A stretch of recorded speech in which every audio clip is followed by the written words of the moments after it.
Hello dear students, इस video में बच्चों हम मेटल्स और नॉन मेटल्स के बारे में पढ़ेंगे कि मेटल्स क्या होते हैं और नॉन मेटल क्या होते हैं। कोई भी चीज़ जिस मटेरियल से बनी होती है, जिस पदार्थ से बनी होती है, उसे हम मेटल कहते हैं। तो बच्चों किसी भी चीज़ की उसकी फिज़िकल और केमिकल प्रॉपर्टी के अकॉर्डिंग हम डिसाइड करते हैं कि कोई चीज़ मेटल है या नॉन मेटल है। तो मेटल कौन से होते हैं, जैसे कि लोहा है, तांबा है, टिन है, चांदी है, सोना, ये सब मेटल है। ये थोड़े चमकदार होते हैं देखने में। और जो नॉन मेटल होते हैं जैसे कि सल्फर, फास्फोरस वगैरह, ये थोड़े से देखने में धुंधले से होते हैं, शाइनिंग नहीं होती है उन मटेरियल में। तो इस तरह से कुछ एलिमेंट ऐसे होते हैं जैसे कि जिनमें कि मेटल और नॉन मेटल दोनों की क्वालिटी होती है, उन्हें हम मेटलॉइड्स बोलते हैं। इलेक्ट्रॉनिक पॉइंट ऑफ व्यू से जो मेटल्स होते हैं वो ऐसे एलिमेंट होते हैं जिनके की वैलेंस इलेक्ट्रॉन 1, 2 या 3 होते हैं। जैसे कि सोडियम एटम है, वो एक इलेक्ट्रॉन, उसके जो आउटर मोस्ट शेल में एक इलेक्ट्रॉन होता है और वो एक इलेक्ट्रॉन खो करके वैलेंस इलेक्ट्रॉन उसके कंप्लीट हो जाता है। तो इस तरह से जो मेटल्स अपने बाहर वाले ऑर्बिट में 1, 2 या 3 इलेक्ट्रॉन रखते हैं, वो पॉजिटिवली चार्ज्ड आयन होते हैं और उनको हम मेटल्स बोलते हैं। और नॉन मेटल्स होते हैं जो कि निगेटिवली चार्ज होते हैं, निगेटिव आयन होते हैं, और उनके बाहर वैलेंस इलेक्ट्रॉन जो होते हैं वो 5, 6 या 7 होते हैं, और वो किसी से इलेक्ट्रॉन लेने की टेंडेंसी रखते हैं, इसलिए वो पॉजिटिवली चार्ज आयन होते हैं। तो इस तरह से जो 4 वैलेंस इलेक्ट्रॉन वाले होते हैं, जिनके वैलेंस इलेक्ट्रॉन 4 होते हैं, वो मेटलॉइड्स होते हैं। तो अब हम गैसेस जो होती हैं उनके फिज़िकल करेक्टरिस्टिक्स होते हैं अलग अलग, कुछ जो मेटलॉइड्स होते हैं। तो इस तरह से अब हम मेटल और नॉन मेटल की करेक्टरिस्टिक्स के बारे में पढ़ेंगे कि उनमें क्या क्या खासियत होती है, उनकी क्या क्या क्वालिटीज़ होती हैं। तो सबसे पहले मेटल की करेक्टरिस्टिक पढ़ेंगे। मेटल्स जो होते हैं वो इलेक्ट्रिक, बिजली और हीट के अच्छे कंडक्टर होते हैं, उनमें से फ्लो हो सकती है। और मेटल्स जो होते हैं वो रूम टेम्परेचर पर सिवाय मरकरी के सॉलिड स्थिति में होते हैं। और ज़्यादातर मेटल जो होते हैं वो चमकदार होते हैं। और मेटल्स जो होते हैं वो मेलेबल और डक्टाइल होते हैं, मतलब कि अगर उनको बीट करें, उन पर किसी चीज़ से उनको पीटे तो वो उनको तार के जैसे खींचा जा सकता है। और उनकी जो होती है टेंसाइल स्ट्रेंथ होती है बहुत ज़्यादा, उनका मेल्टिंग और बॉइलिंग पॉइंट भी बहुत ज़्यादा होते हैं, और हाई डेंसिटी होती है। इस तरह से जो मेटल्स होते हैं वो सोनोरस होते हैं। सोनोरस मतलब होता है जब उन पर किसी चीज़ से हिट करते हैं तो उनमें से एक साउंड आती है। और मेटल्स जो होते हैं वो इलेक्ट्रोपॉजिटिवली भी होते हैं, क्योंकि उनमें इलेक्ट्रॉन देने की टेंडेंसी होती है। और नॉन मेटल्स जो होते हैं इसके जस्ट अपोजिट होते हैं, कि जैसे कि वो पुअर कंडक्टर होते हैं बिजली के और हीट के। और नॉन मेटल्स जो होते हैं वो ब्रिटल सॉलिड होते हैं, मतलब कि गैस की फॉर्म में होते हैं ज़्यादातर। सिर्फ ब्रोमाइन होता है जो लिक्विड की फॉर्म में होता है, और वो चमकदार भी नहीं होते हैं नॉन मेटल्स जो होते हैं, और मैलेबल और डक्टाइल भी नहीं होते। और नॉन मेटल्स जो होते हैं मेटल्स की तुलना में सॉफ्ट होते हैं, और उनका मेल्टिंग पॉइंट और बॉइलिंग पॉइंट जो होता है वो कम होता है। नॉन मेटल्स की डेंसिटी कम होती है, और वो नॉन सोनोरस होते हैं, मतलब उन पर अगर किसी चीज़ से हिट करें तो वो आवाज़ नहीं करते हैं, और ये निगेटिवली चार्ज होते हैं। तो इस तरह से मेटल्स और नॉन मेटल्स जो होते हैं वो दोनों अपोजिट प्रॉपर्टीज़ होती हैं उनकी। अब हम देखते हैं कि मेटल्स की अक्रेंस, कि मेटल्स जो होते हैं वो किस तरह से बनते हैं। तो मेटल्स जो होते हैं कहाँ से मिलते हैं। मेटल्स जो होते हैं बच्चों वो अर्थ की क्रस्ट में, ऊपरी सतह पर पाए जाते हैं। और ये बहुत सारे मेटल्स होते हैं जो कि पृथ्वी की जो आउटर लेयर होती है, जिसकी मोटाई जो होती है 35 किलोमीटर होती है कॉन्टिनेंट में, और ओशियन में लगभग 10 किलोमीटर के नीचे तक होती है। तो इस तरह से जो हमारी अर्थ की क्रस्ट होती है उसमें ज़्यादातर 2 नॉन मेटल पाए जाते हैं, जैसे कि ऑक्सीजन और सिलिकॉन। और एल्यूमिनियम जो होता है वो ज़्यादातर आयरन, लोहा जिसको हम बोलते हैं, कैल्शियम, सोडियम, पोटेशियम और मैग्नीशियम के द्वारा बनता है। तो इस तरह से बहुत सारे मेटल्स होते हैं जो कि हमें अर्थ की क्रस्ट में पाए जाते हैं। अब हम पढ़ते हैं नोबल मेटल्स। नोबल मेटल्स क्या होते हैं। कुछ मेटल्स होते हैं जो आसानी से एक दूसरे एलिमेंट से रिएक्ट नहीं करते हैं, तो इस तरह के मेटल्स को हम नोबल मेटल्स बोलते हैं। और क्या होता है, और होता है एक मिनरल जो कि मेटल है, उसको हम आसानी से निकाल सकते हैं बड़ी संख्या, बड़ी मात्रा में, उसको हम और बोलते हैं, अयस्क बोलते हैं हिंदी में। तो प्रकृति में जो हमें मेटल्स मिलते हैं बच्चों, वो दो तरह से मिलते हैं। एक तो फ्री स्टेट में मिलते हैं और दूसरे कंबाइंड फॉर्म में मिलते हैं। तो जो फ्री स्टेट में मिलते हैं वो कौन कौन से मेटल होते हैं? Silver, gold, mercury, platinum. और कंबाइंड स्टेट में जो मिलते हैं वो सोडियम, पोटेशियम, मैग्नीशियम, कैल्शियम, ये सब चीज़ें मिलती हैं।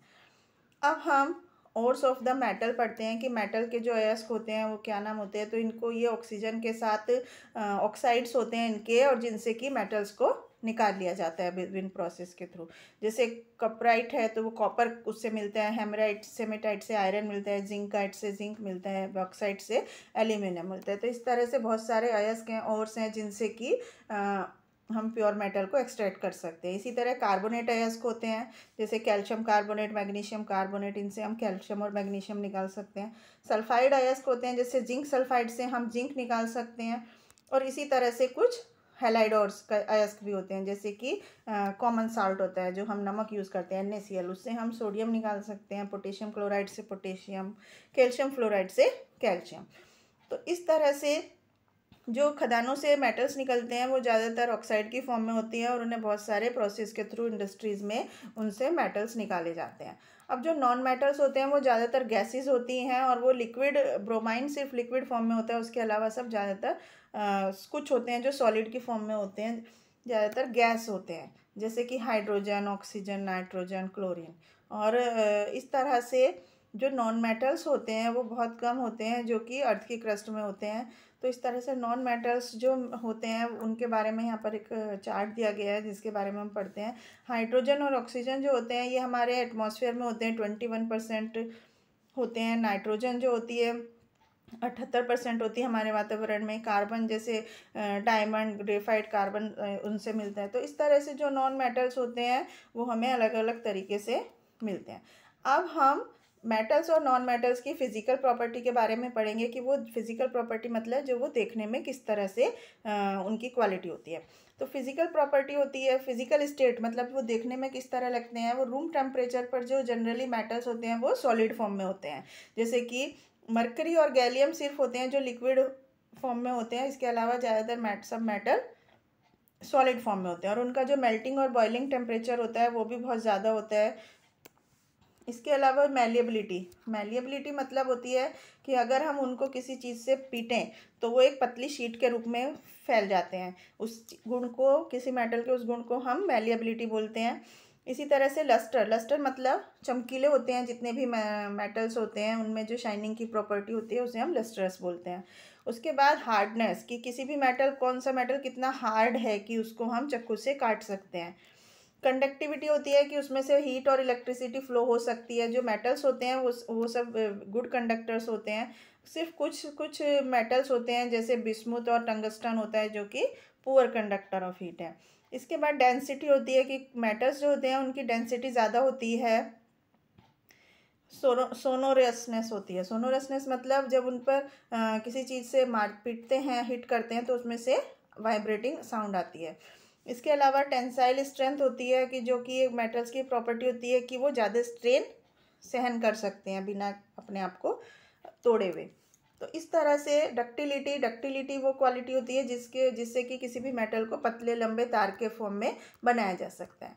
और इसकी अपोजिट प्रॉपर्टीज़ नॉन मेटल्स में होती हैं कि वो देखने में गैस की फॉर्म में होते हैं। ज़्यादातर सिर्फ ब्रोमाइन होता है जो कि लिक्विड फॉर्म में होता है।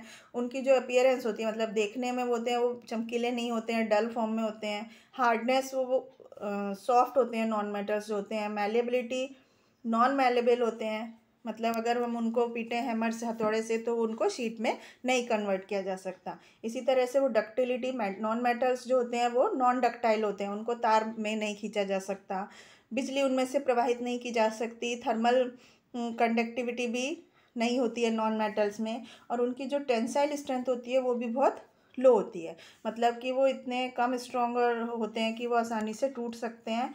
और उनकी जो डेंसिटी होती है वो भी बहुत कम होती है, और नॉन सोनोरस होते हैं नॉन मेटल्स जो भी होते हैं, अर्थात उनको पीटने पर कोई भी रिंगिंग साउंड नहीं आती है। अब हम मेल्टिंग और बॉइलिंग पॉइंट जो होता है वो भी लो होता है नॉन मेटल्स में। ये पढ़ी हमने फिजिकल प्रॉपर्टीज़। अब हम पढ़ते हैं मेटल्स और नॉन मेटल्स की केमिकल प्रॉपर्टीज़। केमिकल प्रॉपर्टीज़ क्या होती है? जब कोई भी मेटल होता है, जब वो हवा, पानी और एसिड के संपर्क में आता है तो वो हैलोजन्स और हाइड्रोजन बनाता है। तो अब हम यहाँ पर कुछ केमिकल प्रॉपर्टीज़ पढ़ते हैं मेटल्स की। तो सबसे पहले फॉर्मेशन ऑफ आयन। आयन किस तरह से बनाते हैं मेटल्स जब रिएक्ट करते हैं? तो मेटल्स क्या होते हैं? जिनके वैलेंस शेल में 1, 2 या 3 इलेक्ट्रॉन होते हैं, वो पॉजिटिवली चार्ज होते हैं। और जिंक जैसे मेटल्स जैसे जिंक, कॉपर और मैग्नीशियम ये होते हैं जिनके आउटर मोस्ट शेल में 2 इलेक्ट्रॉन होते हैं और इनमें ज़्यादा टेंडेंसी होती है कि वो अपने इलेक्ट्रॉन को दे देते हैं, लूज़ कर देते हैं, तो उतनी इनकी आयंस हो जाते हैं। तो इसलिए ये पॉजिटिवली चार्ज होते हैं। जैसे मैग्नीशियम है वो 2 इलेक्ट्रॉन दे करके 2 पॉजिटिव चार्ज हो गया। इसी तरह एल्युमिनियम में के आउटर शेल में 3 होते हैं इलेक्ट्रॉन, तो 3 इलेक्ट्रॉन दे करके वो पॉजिटिवली चार्ज हो गया। इसी तरह से सभी मेटल्स में इलेक्ट्रॉन्स को लूज़ करने की प्रॉपर्टी होती है। इसके बाद रिड्यूसिंग एजेंट्स, जैसे कि आपको बताया गया अभी कि मेटल्स जो होते हैं वो इलेक्ट्रॉन डोनेट करने की टेंडेंसी रखते हैं, लेकिन कुछ सब्सटेंस ऐसे भी होते हैं जो कि इलेक्ट्रॉन लेने की टेंडेंसी रखते हैं। तो मेटल्स जो होते हैं वो गुड रिडक्शन एजेंट होते हैं, इलेक्ट्रोपॉजिटिव होते हैं वो, और ऑक्सीजन के साथ रिएक्शन करते हैं मेटल्स और ऑक्साइड्स बनाते हैं। जैसे मेटल ऑक्सीजन के साथ कोई भी रिएक्ट करके मेटल ऑक्साइड बनाते हैं। जैसे सोडियम ऑक्सीजन के साथ रिएक्ट करके रूम टेम्परेचर पर सोडियम ऑक्साइड और मैग्नीशियम ऑक्साइड के साथ जलता है तो जल जाता है और मैग्नीशियम ऑक्साइड बनता है। इसी तरह से अलग अलग मेटल्स ऑक्सीजन के साथ रिएक्ट करके ऑक्साइड्स बनाते हैं। अब मेटल्स जो होते हैं वो पानी के साथ भी रिएक्शन करते हैं। अलग अलग मेटल्स अलग अलग तरीके से रिएक्शन करते हैं जब उनको ठंडे पानी के साथ रिएक्ट किया जाता है। जैसे कि जब सोडियम पानी कोल्ड वाटर मिलाते हैं तो बहुत ही वायलेंटली रिएक्ट करता है और हाइड्रोजन गैस उसमें से निकलती है और सोडियम हाइड्रोक्साइड बनता है। इसी तरह से मैग्नीशियम की रिएक्शन होती है। अब हम इन रिएक्शंस को देखते हैं एक बार। जैसे कि यहाँ पर सोडियम पानी के साथ रिएक्ट करा तो सोडियम हाइड्रोक्साइड और हाइड्रोजन गैस बनाई। इसी तरह से मैग्नीशियम ने जब हाइड्रोजन पानी के साथ रिएक्ट किया तो मैग्नीशियम हाइड्रोक्साइड और हाइड्रोजन गैस बनाई। इसके बाद एसिड्स के साथ मेटल्स रिएक्ट करते हैं। जैसे कि सल्फ्यूरिक एसिड होता है, क्लोराइड, हाइड्रोजन क्लोराइड होता है। तो मेटल्स जो होते हैं वो हाइड्रोजन क्लोराइड के साथ रिएक्ट करके उसका सॉल्ट, मेटल का सॉल्ट बनाते हैं और हाइड्रोजन गैस बनाते हैं। जैसे सोडियम यहाँ पर HCl डाइल्यूट HCl से हाइड्रो सल्फ्यूरिक एसिड से रिएक्ट करते हैं तो NaCl सोडियम क्लोराइड बनता है और हाइड्रोजन गैस बनती है। इसी तरह मैग्नीशियम जब हाइड्रोक्लोरिक एसिड से रिएक्ट करेगा तो मैग्नीशियम क्लोराइड और हाइड्रोजन गैस बनती है। इसी तरह से एल्युमिनियम जो होता है वो बहुत ही स्लोली रिएक्ट करता है सल्फ एसिड में, तो एल्युमिनियम के क्लोराइड्स और हाइड्रोजन गैस बनाता है। तो इस तरह से अलग अलग मैटर्स जो होते हैं वो हवा, पानी और एसिड्स के साथ अलग अलग तरीके से रिएक्ट करते हैं। बहुत से अब जैसे सोडियम है या हवा के साथ ये बहुत ही विग्रोसली ऑक्साइड बनाता है और पानी के साथ ये हाइड्रोजन निकालता है और डाइल्यूट एसिड के साथ वो बहुत ही वायलेंट रिएक्शन होती है। इसी तरह से मैग्नीशियम जो होता है वो जल जाता है उसके ऑक्सीजन से रिएक्ट करने के बाद, और हाइड्रोजन ठंडा पानी मिलाने पर वो हाइड्रोजन गैस निकालता है और एसिड के साथ बहुत ही स्लो रिएक्शन करता है। इसी तरह से अलग अलग मेटल्स की अलग अलग रिएक्शंस होती हैं हवा, पानी और एसिड्स में।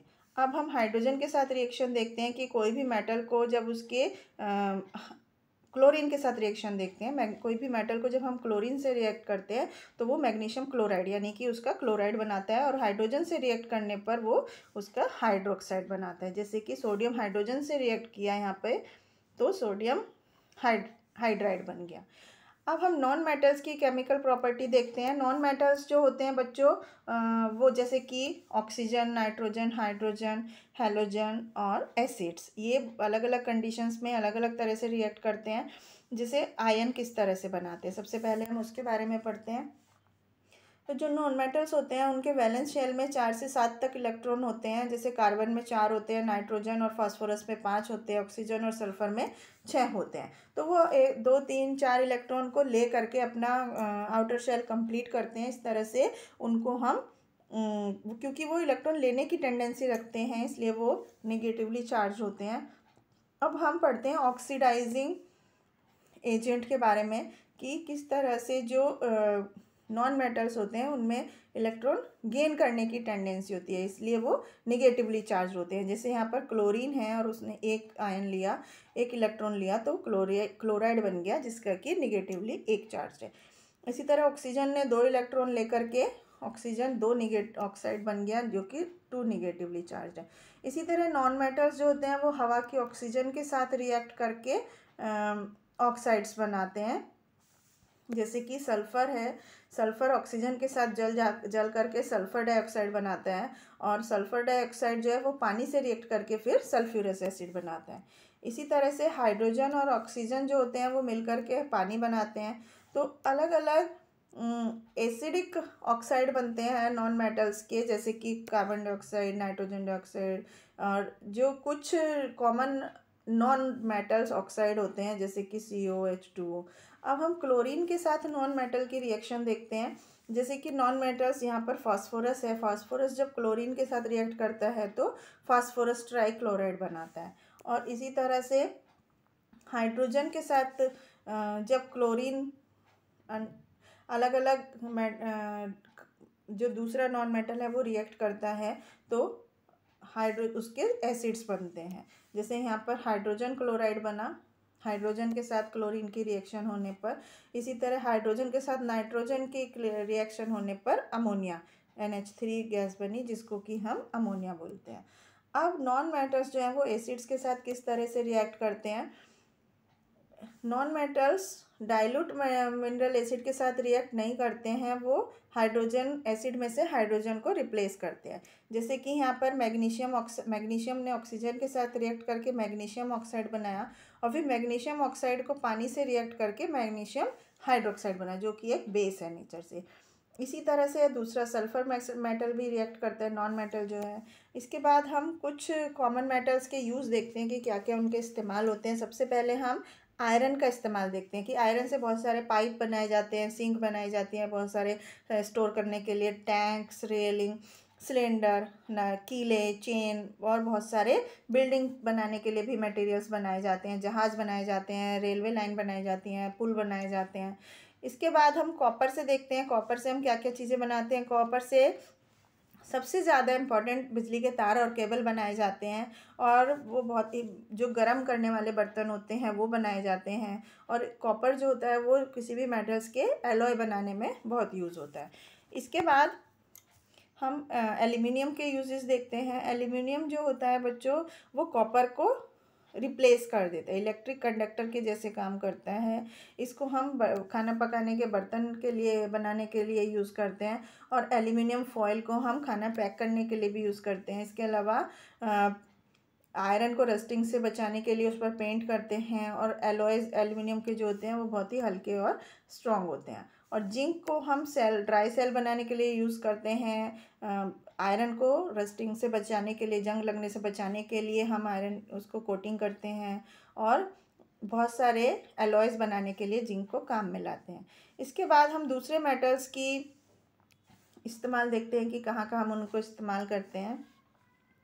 सबसे पहले हम लेड के बारे में देखते हैं। लेड जो होती है मेनली ऑटोमोबाइल्स, बैटरी में इलेक्ट्रोड बनाने के लिए काम की जाती है, और टिन से हम स्टील या आयरन की प्लेट बनाते हैं और उसको फिर टिन से कोटिंग करते हैं, जो कि बर्तन खाना रखने के बर्तन बनाने में काम आता है। इसके बाद हम क्रोमियम जो होता है वो आयरन को इलेक्ट्रोप्लेटेड करके बनाया जाता है, जिससे कि आयरन जो होता है वो कोरोजन, उसमें जंग नहीं लगता है। इसी तरह इसके लिए हम कहाँ यूज़ करते हैं, साइकिल के हैंडल में, कार में, बम्पर में, इस तरह से इसको यूज़ किया जाता है। इसके बाद अब हम नॉन मेटल्स के यूज़ देखते हैं कि नॉन मेटल का क्या क्या इस्तेमाल होता है। नॉन मेटल जो होते हैं जैसे ऑक्सीजन होती है, हम सबको पता है सारे ऑर्गेनिज्म रेस्पिरेशन में ऑक्सीजन का यूज़ करते हैं। इसके अलावा कंबशन के लिए, जलने के लिए, बर्निंग के लिए ऑक्सीजन की ज़रूरत होती है। इसके अलावा और से किसी भी मेटल के उसमें से मेटल निकालने में ज़रूरत होती है ऑक्सीजन की, और केमिकल्स में बहुत ज़्यादा ऑक्सीजन का रोल है। इसके बाद नाइट्रोजन जो होती है वो लिक्विड फॉर्म में हमारे ब्लड और दूसरे ऑर्गन्स में होती है। इसके अलावा खाना पैक करने के लिए, खाने को ख़राब होने से बचाने के लिए उसमें नाइट्रोजन की ज़रूरत पड़ती है। अमोनिया बनाने के लिए नाइट्रोजन फर्टिलाइज़र्स बनाने के लिए नाइट्रोजन की ज़रूरत पड़ती है। अब हम सल्फ़र का इस्तेमाल देखते हैं कि सल्फ़र जो होती है वो मेनली सल्फ्यूरिक एसिड बनाने के लिए यूज़ की जाती है इंडस्ट्रीज़ में। और इसके बाद वल्केनाइजेशन ऑफ रबर, जिससे कि रबर बनाते हैं और टायर्स बनाते हैं, उसमें सल्फ़र का इस्तेमाल किया जाता है। एक अलग तरह की कंक्रीट बनाने के लिए सल्फ़र का इस्तेमाल किया जाता है, जिसे कि सल्फ़र कंक्रीट बोलते हैं। स्किन पर लगाने की बहुत सारी ट्यूब्स में सल्फ़र का इस्तेमाल किया जाता है। इसी तरह से सल्फ़र जो होती है बहुत तरह से उपयोगी होती है। अब हम फास्फोरस जो होती है, फास्फोरस माचिस के डिब्बे बनाने के लिए इस्तेमाल किया जाता है और खाद बनाने के लिए इस्तेमाल किया जाता है। ग्रेफाइट जो होता है, उसके बाद ग्रेफाइट जो होता है ड्राई सेल और इलेक्ट्रिक आर्क्स में इलेक्ट्रोड बनाने के लिए यूज़ किया जाता है और लुब्रिकेंट के जैसे यूज़ किया जाता है और पेंसिल में यूज़ किया जाता है। हाइड्रोजन जो होता है, हाइड्रोजन ये अमोनिया गैस को बनाने के लिए यूज़ किया जाता है, जो कि यूरिया खेती में खाद के जैसे काम करता है, यूरिया और अमोनियम सल्फेट। इसी तरह से हाइड्रोजनेशन के लिए हाइड्रोजन की ज़रूरत पड़ती है। मेटल्स, कॉपर से मेटल निकालने के लिए हाइड्रोजन की ज़रूरत पड़ती है। इसके अलावा इंडस्ट्रीज़ में बहुत सारे केमिकल बनाने के लिए हाइड्रोजन यूज़ में आती है। इसके अलावा हाइड्रोजन जो होता है वो फ्यूचर में ईंधन को एक पॉल्यूटिंग फीचर के रूप में इस्तेमाल होता है। तो इस तरह से हाइड्रोजन के हमारी डेली लाइफ में बहुत सारे यूज़ होते हैं।